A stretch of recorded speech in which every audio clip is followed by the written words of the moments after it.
Congressman, we want to thank you, both of you, for being here to listen to our concerns with our national debt. As you know, we are with the Committee of National Debt Mitigation. And with us, we have expert economists that have very valuable knowledge about why we are in so much debt.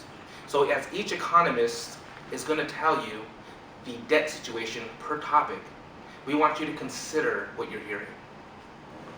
We're currently spending about $585 billion a year in defense.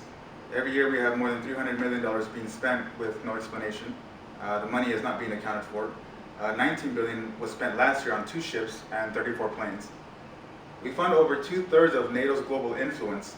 Our national defense is spending more every year than every other superpower combined, and that's during peacetime. Congress has been asking to audit the Department of Defense since 1998, but the department fails to be ready and misses the deadline every single time. Their next deadline is supposed to be at the end of 2017. The Medicare and Medicaid program started in 1980 with a starting federal budget of $75 billion. 4 years later, it increased to $150 billion and hasn't stopped increasing. Every year, it increases by 2%. It's now 2016, and the Medicare budget is $560 billion and is projected to be $1 trillion by 2020. There have been no significant changes to the program to alleviate the debt, and it currently accounts for $1 trillion of the $19.2 trillion in national debt. Our debt total is $19 trillion and counting, which is obviously just outrageous.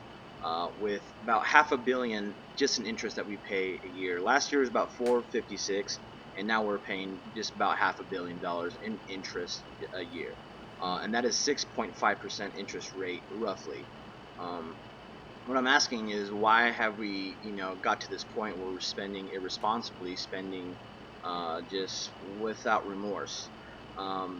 This burden goes on to our younger generations and to us currently.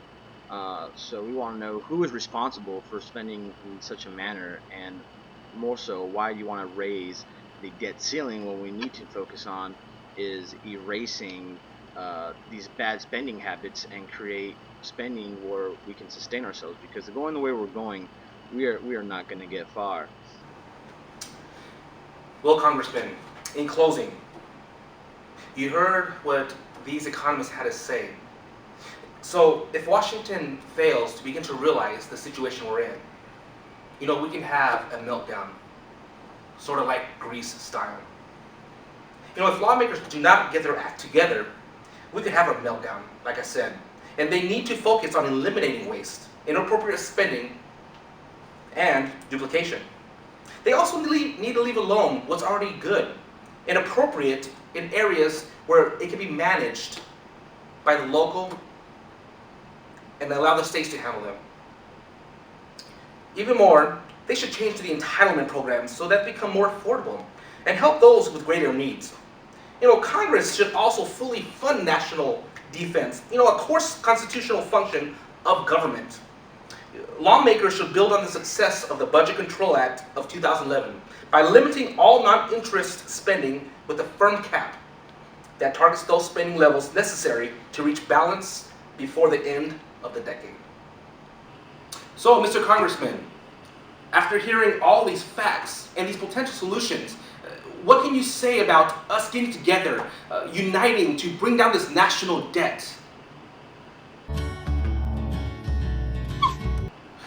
What? Same answer as last year. Oh my. Other congressmen, what do you think about it?